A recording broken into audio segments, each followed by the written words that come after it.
Em tempos de pandemia, o isolamento nos força a ficar em casa. E qual passatempo preferido de muita gente? Comer. Tem muita gente que não para de comer.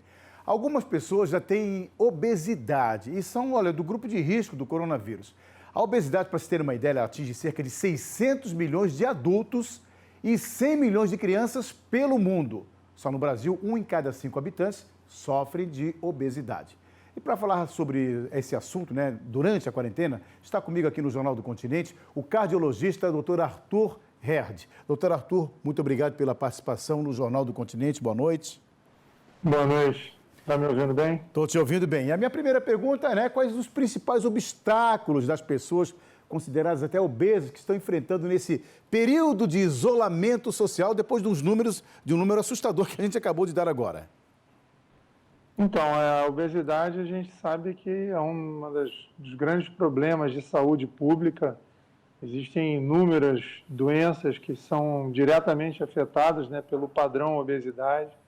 Então, essa preocupação, principalmente da gente cardiologista que lida, com a principal causa de morte, mesmo com o Covid, imagino que após acabar a epidemia do Covid, talvez ele não chegue, perto das mortes cardiovasculares. Esperamos, e gostaria que as mortes cardiovasculares fossem muito menores, mas a gente tem, infelizmente, um número muito grande. A gente sabe que a obesidade está ligada a todas as causas assim, de muitas doenças, diabetes, hipertensão, as doenças do coração como o infarto, ao próprio câncer também, a gente tem correlações.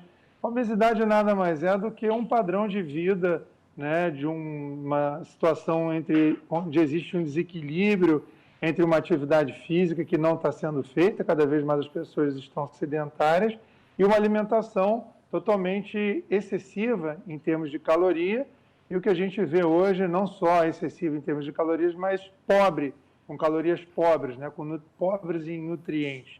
Então, esse padrão de saúde, ou melhor dizendo, de doença, que configura com a obesidade, se externa com a obesidade, a gente está vendo, infelizmente, uma pior evolução dessas pessoas também no Covid.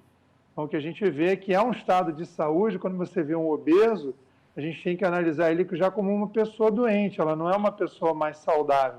Então, a obesidade já configura um padrão de desequilíbrio metabólico, no mínimo. Doutor Arthur, as pessoas estão no isolamento social, Como é que essas pessoas podem, por exemplo, continuar fazendo um tratamento, Eu estou com um tratamento médico, mas tenho medo de ir à unidade hospitalar, medo de ser contaminado. Então, o tratamento que você diz em relação a uma outra doença...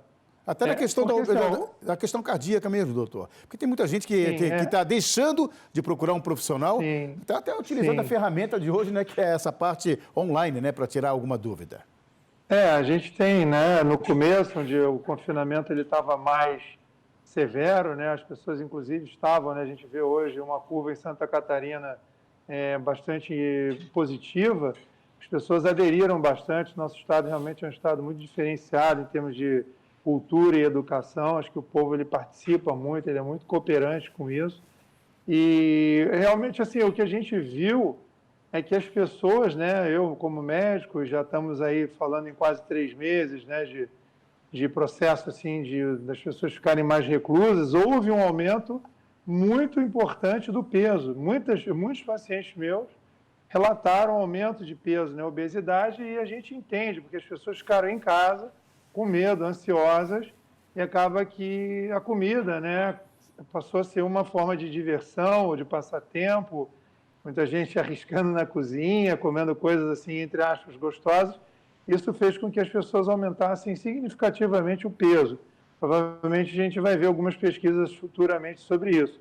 Mas o que você falou é muito importante, porque uma das grandes preocupações que nós cardiologistas, e a gente vê também os médicos oncologistas, especialistas em câncer, a gente viu uma diminuição muito grande da procura dessas pessoas para os serviços médicos, para as clínicas, primeiro porque estavam fechadas, segundo, como você disse, as pessoas ficam com muito medo, e isso gerou uma preocupação, porque a gente não ficou confortável com isso. A gente sabe que as outras doenças estão acontecendo, que as pessoas precisam de tratamento, E agora a gente vê uma retomada, né? Os ambulatórios públicos estão abrindo, a Secretaria de Estado da Saúde já vai abrir a partir desse mês.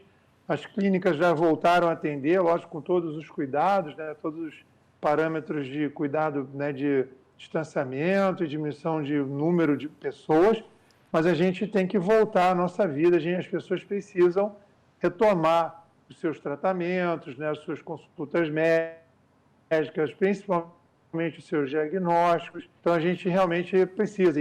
E o medo, ele vai ser vencido gradativamente, porque o mais importante nisso tudo são as pessoas estarem bem de saúde, porque o vírus ele não vai embora, né? A gente sabe que a gente vai ter uma convivência com esse vírus, como a gente teve com vários outros, que eles se manifestam, eles entram na sociedade na forma de uma epidemia, mas eles permanecem, né, durante um bom tempo. A gente entra no inverno agora, onde as pessoas ficam mais confinadas em lugares fechados, e a gente, então, o que nós podemos fazer? A gente vai ficar escondido o tempo todo em casa? Não vai dar. Então, o que as pessoas individualmente podem fazer? Melhorar a sua saúde. E aí vem a questão da obesidade, porque a alimentação ela é chave nisso aí. Então, os vegetais, que têm alto poder anti-inflamatório, que têm, né, uma grande fonte de nutrientes, de vitaminas, de sais minerais, a boa alimentação aliada à atividade física, são as nossas melhores formas de defesa. Então, a gente precisa, nós indivíduos, nos proteger, criar a nossa melhor situação de saúde para que, eventualmente, encontrando o vírus, a gente seja daquele grande grupo, que é a maioria, que sai muito bem, que não vai para um hospital, que não vai para uma UTI, que muito menos venha a falecer. Doutor Arthur, muito obrigado pelos esclarecimentos, pelas informações, né? Não vamos relaxar, vamos continuar cuidando da saúde. Ótima quinta-feira para o senhor. Boa noite. Obrigado a vocês também. Boa noite.